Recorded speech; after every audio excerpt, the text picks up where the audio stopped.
Paradigms control the results in your life. They have the power over everything. Relationships, your income. And you know, when you shift your paradigm, everything in your life improves. Hello, I'm Bob Proctor, and I want to welcome you to Paradigm Shift, where we're going to teach you how to make dramatic improvements in the quality of your life, in every aspect of your life. You know, paradigm shifting is something that we should teach in school. We should teach it to little kids, and they'd get it, and then they'd have a charmed life. If you want to improve the results, the paradigm has to be shifted. You know, Eric Hoffer one time said, no matter what our achievements might be, we think well of ourselves only in rare moments. We need people to bear witness against our inner judge, who keeps book on our shortcomings and transgressions. We need people to convince us that we are not as bad as we think we are. You know, Eric Hoffer was a wise man, and I think that he hit the nail right on the head here. Who do you think that inner judge is?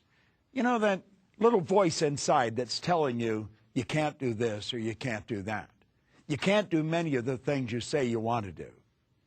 Well, I suppose the real secret is figuring out what you want to do and then understand clearly how to get rid of that little voice inside. Now, I don't know as we ever completely get rid of it. I refer to it as the monkeys in our mind that keep talking to us, telling us what we can't do. But I do know this, that we can overpower them. We can take control over the quality of our life. You know, winning and losing have been taught about for, I guess, as far back in recorded history as you can go. And there are some people, they're just winners. You see it, you see what they do. It doesn't matter what they seem to do. You knew kids like this when you were in school. They aced all the exams. Quite frankly, I never liked those kids very well. And for good reason. They made me look worse than I even was. But why is it that some people are always winning and others are always losing? Well, you'll say they're just stupid, but that's not true. That's not true. Do you know that some of the people that are losing are absolutely brilliant? It's true. And some of the people who are winning are not very bright at all. Do you know that there's people who are absolutely brilliant and they're broke? And there's others who are functionally illiterate. They can neither read nor write, but they can sign a check for $1 million. I remember one time at a meeting in Chicago, W. Clement Stone. This was back in 1970, and in 1970, he was the wealthiest man in the United States. He made a lot of grammatical errors when he spoke, but as Earl Nightingale said, he can write a check for $1 billion. Now think about that for a moment. Why is it that someone never goes to school, they're not very polished, and yet they're enormous winners? And other people they have degrees coming right off the end of their business card, and they just can't seem to make it. Why? Well, you know, most people just set that aside, and they think there isn't an answer to it. Well, I'm going to tell you there is an answer to it. And it's an answer that everyone can understand. And I believe when we understand it, everything in our life starts to change. You see, I was one of those people that was always losing. Didn't matter what I did from the time I was a little kid in school until I was 26. Didn't matter what I did. It just didn't work out right. I was never part of the group that was making it happen. And then all of a sudden, just like that, my whole world started to change. And I started to win. Didn't matter what I did, what I touched. It just seemed to turn to gold. What happened? Well, that's what I wanted to know. And I couldn't figure out what happened. You know, I knew I wasn't lucky. I seemed to have an innate awareness inside that there wasn't any such thing as luck, regardless of how much you want to believe it. And I thought, someone has to know what the heck happened to me. Now, a man named Ray Stanford suggested I read Napoleon Hill's book, Think and Grow Rich. I have become an avid student of Napoleon Hill and his mentor, Andrew Carnegie. I have never laid these books down. I have never stopped studying them. But at any rate, I picked them up and everything started to change. Changed like night and day. Then I got into Earl Nightingale's condensed narration of Napoleon Hill's book. And I started to listen to that record. Now, I was doing something that was very, very strange. No one else was doing it. I was driving around with a portable record player that operated on flashlight batteries, listening to a long playing record. Now, you might not even know what a record is. They're so long gone. But I was driving around playing them.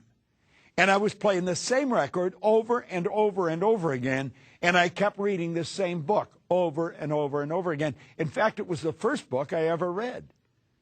Now, I have a wonderful library of books in my home today. I have 3,000 or 4,000 books.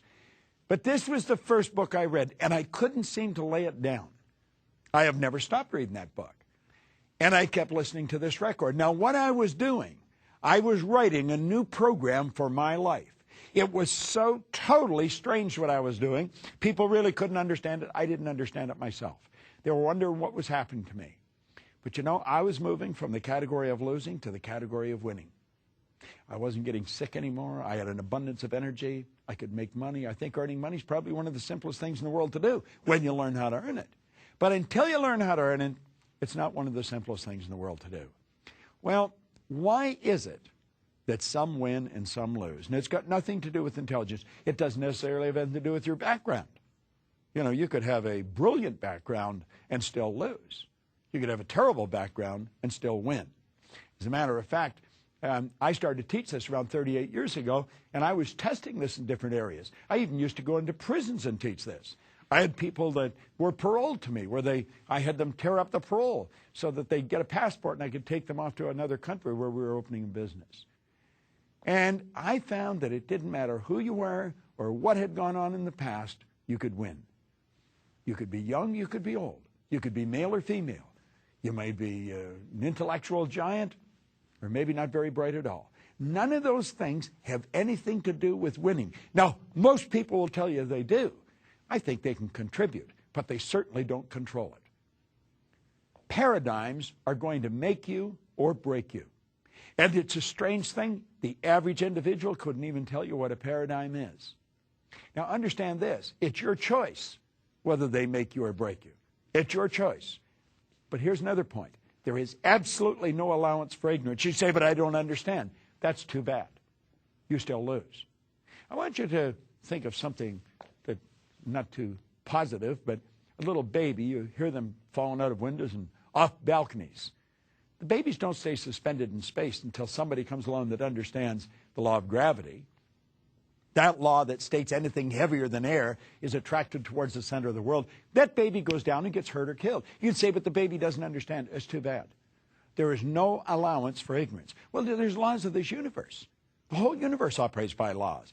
Dr. Werner von Braun said that the natural laws of this universe are so precise that we don't even have any difficulty today building spaceships. We can send people to the moon, and we can time the landing with the precision of a fraction of a second. He also said these laws must have been set by someone. He said after studying the spectacular mysteries of the universe, he was led into a firm belief in the existence of God. Now, here's a scientist, one of the most brilliant in the world, the father of the space program. Well, you see, God operates by laws. Everything operates in precise order. And you know something? You've got a control mechanism in you, but you were given the ability to control it. That's right. Now, somebody else may have programmed you, but you've got the ability to change it. So it's your choice whether your paradigm makes you or breaks you. You see, I was losing till I was 26. And then all of a sudden I started to do things right. I started winning. Now, what I was doing, I didn't know. People asked me what I was doing, and I really couldn't tell them. Here's another strange thing I've learned. Most people that are highly successful cannot articulate why they are. I was doing a seminar in New York a number of years ago at the Waldorf Astoria. And a man came up to me at the end of the seminar, a great big guy. And he said, you know, he said, I've really enjoyed this. He was in there for 2 or 3 days. He said, I finally understood what I did. And I said, what'd you do? He said, I won the gold medal in the decathlon in the Olympics. The day that he won that medal, he was the greatest athlete in the world, Milt Campbell. Now, he had never understood what he did, but he became the best in the world at what he did. Do you know that you can become the best in the world at what you do? And I'm going to tell you, you're going to do it a lot easier than Milt did it because you can understand it. We're going to go into paradigms. This is a series of programs. We're going into paradigms. I'm going to talk about how they've been built and how they've been changed. And as you go into this, a lot of it's going to seem repetitious, but that's how paradigms are built. That's why repetition is necessary. And we've got to the point we just want to read it once. You're never going to understand it if you read it once. You've got to go over it and over it and over it. I think it was Hubbard said, when you read a good book through the second time, you don't see something you didn't see before. You see something in yourself that wasn't there before. So let's think about this. You've got a control mechanism inside you. It's in your marvelous mind. And it's going to determine whether you win or lose, whether you're struggling to make ends meet or whether you live in abundance. And this information's always been around. It's just that there's only a very select few that have had it.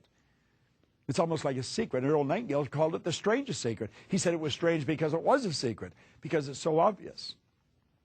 Do you know you can go into the most ancient writings there is? You can go into the Upanishads. And in the Upanishads it says, from abundance, he took abundance, and still abundance remained. Now think about that for a moment. Do you know that you're dealing with an infinite source of supply? There's no limit to what you're capable of doing. It is an infinite source of supply. I love the way Troward wrote it. He said, when you're dealing with the infinite, you can never take more than your share. So don't worry about taking too much. You can have all you want.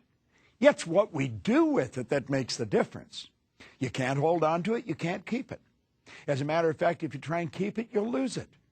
It's really a paradox, isn't it? But you know something? If you understand the laws, it's not. If you understand the laws, you'll understand that you're sort of a distributor of this power. You have co-creative abilities. You've got phenomenal powers locked up within you. Now, what are paradigms? You know, we're talking about the paradigm shift. There's a series of shows on it. Well, what are paradigms? Paradigms are nothing but a multitude of habits.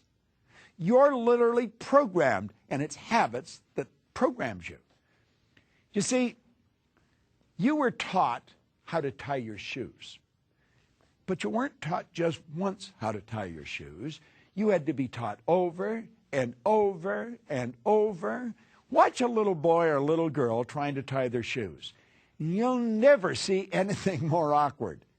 But you know something? Eventually they get it right.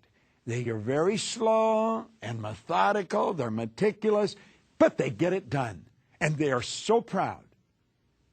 Now, when you and I tie our shoes, we can be talking to somebody and do it, not even paying attention to what we're doing. It's a habit. It's part of the programming. You see, the programming is everything.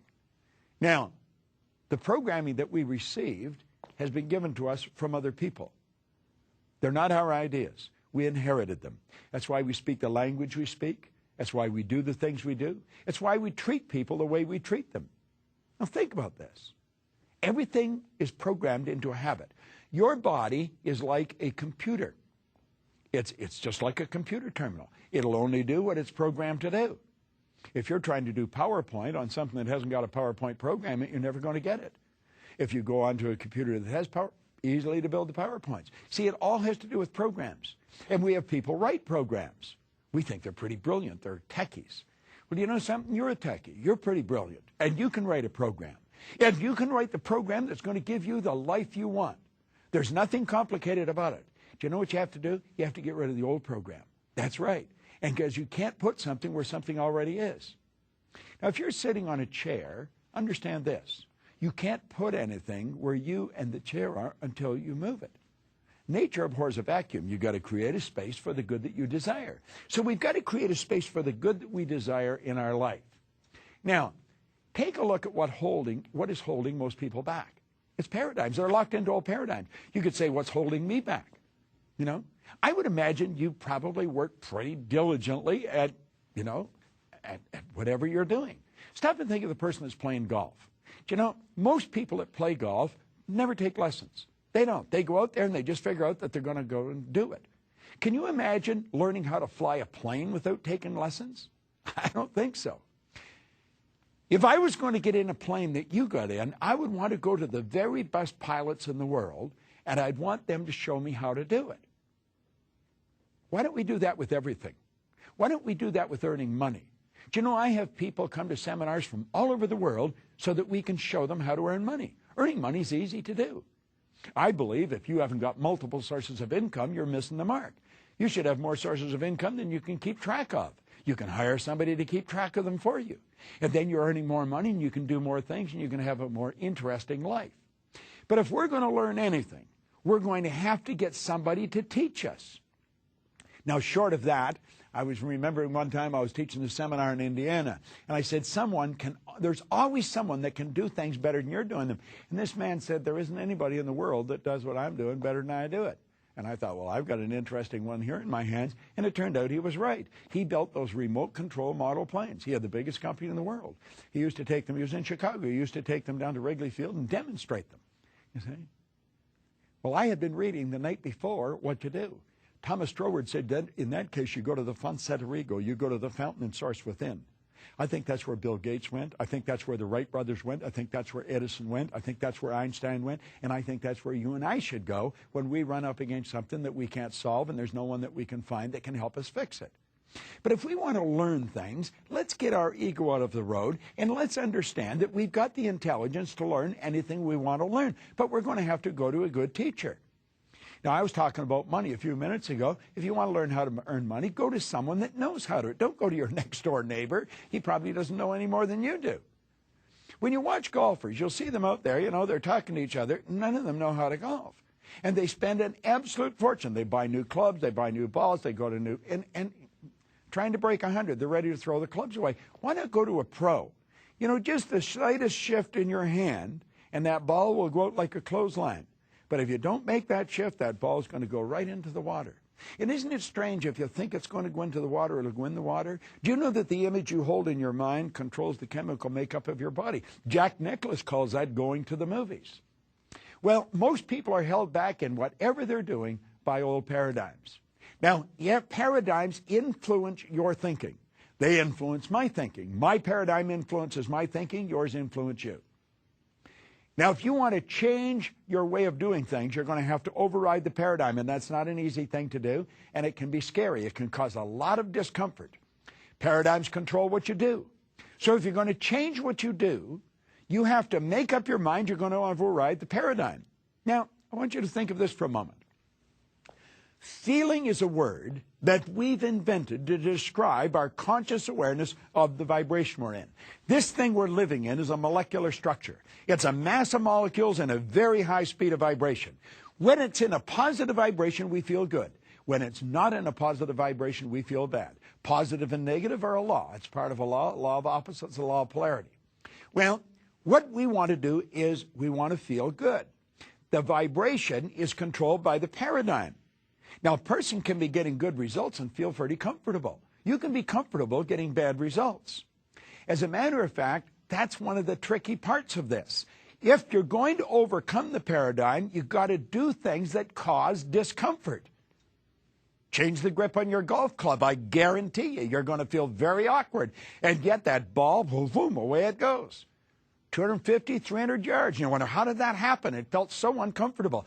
Whenever you go to change an idea in your paradigm, you're going to set up a foreign vibration, and that causes discomfort.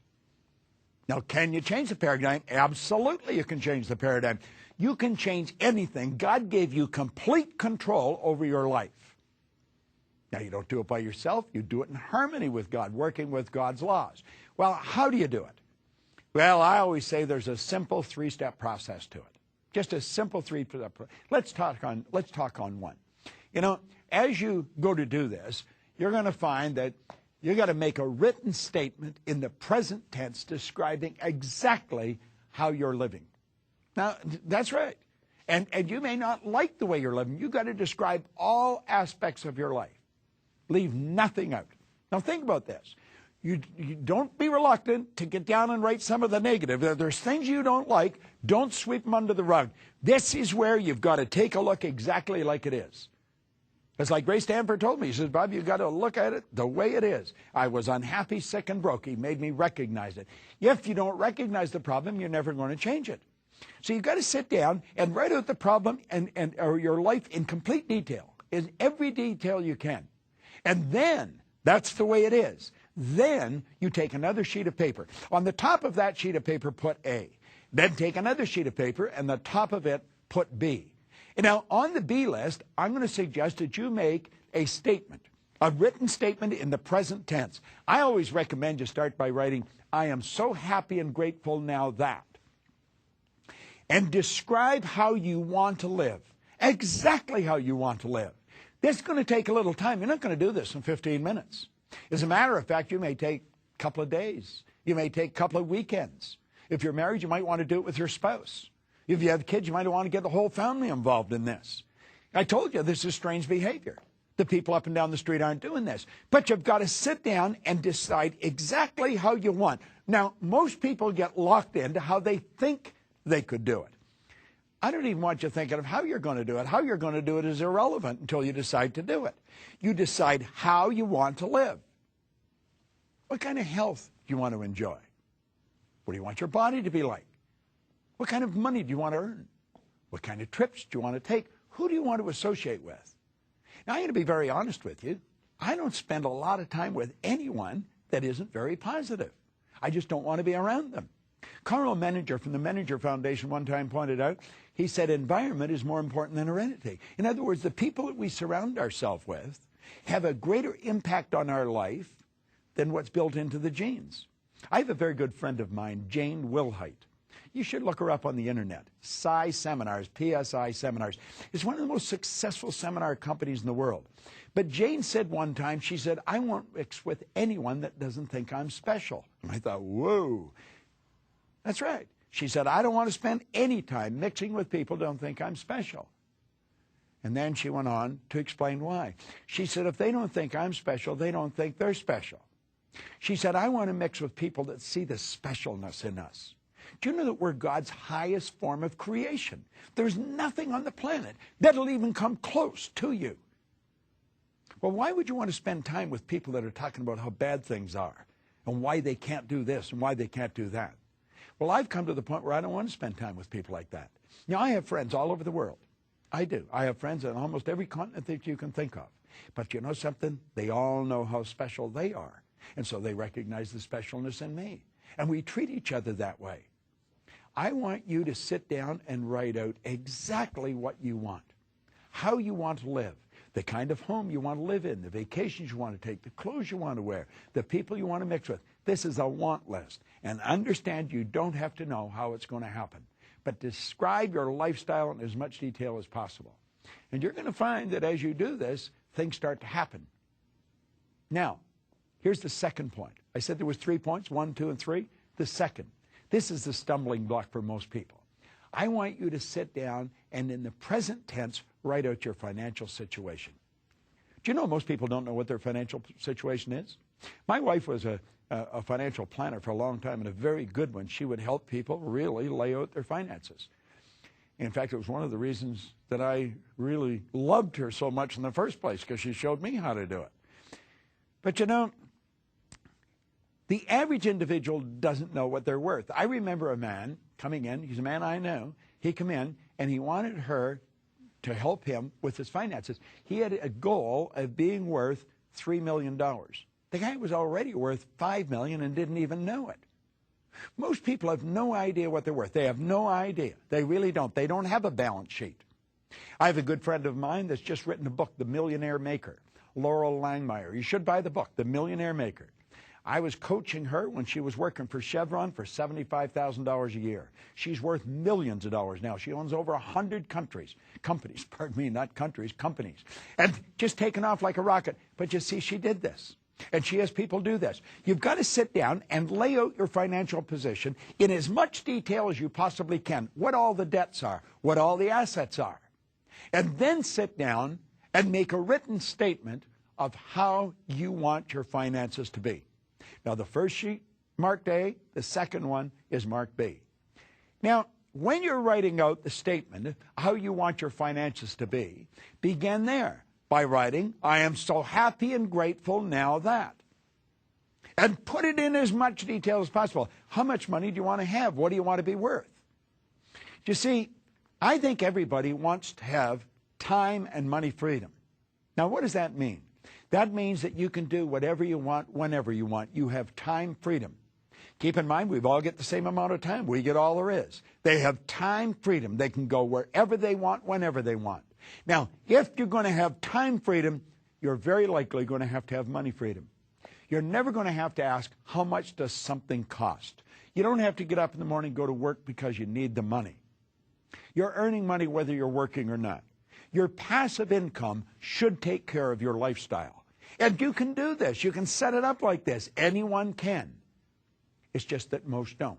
1% of the population earns 96% of all the money that's being earned. It's so much out of balance, it's almost ridiculous. I want you to make a written statement. I am so happy and grateful now that, and describe your finances in as much detail as you possibly can. Now we're ready for the third step, and it's a rather interesting step. I want you to write and sign and then read the following commitment every day for the next 90 days. Now, I told you this is a little different, but you're going to program your mind.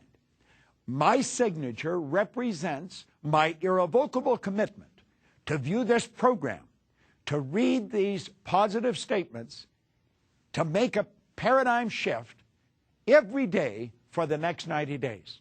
Write that in present tense and then sign it. Now, what do you do with it? Here you've got a commitment. You're going to read these positive statements every day. You're going to study this paradigm shift program. You've signed it, and you're going to do this for 90 days. Now I'm going to suggest that you take the A's. Remember that? On number 1, the A sheet was how you're living now. All the negatives, everything written into it. And burn them. Take both of them and burn them. Your present financial position and the way you're living. You've got it all written out. You understand it. You know exactly where you are. And then take the B lists and start to read them. And read them over and over and over again. You know, Goethe, the great German philosopher who's really influenced the thinking of the Western world, he said, before you can do something, you first must be it. See, everything that happens outside has got to happen inside first. Now let's review what we've done. We've gained an understanding that we are literally programmed. We're programmed genetically and environmentally. We've taken a look at our life the way it is. We've decided that we are going to be in the winning category of people. We are going to be very selective about the people that we spend our time with. We're not going to spend a lot of time with people that we don't enjoy and that don't enjoy us. So that even we're not thinking, we get the very best thinking coming into our mind. We're going to sit down and write out our lifestyle the way it is now. All the negative aspects mixed in. Health, wealth, relationships, everything. And then we're going to take another sheet, the B sheet, and we're going to put on there exactly how we want to live. And we're going to write it out, I am so happy and grateful now that. We're going to do that with our finances. We're going to write out where we are at financially, and we're going to write out where we want to be.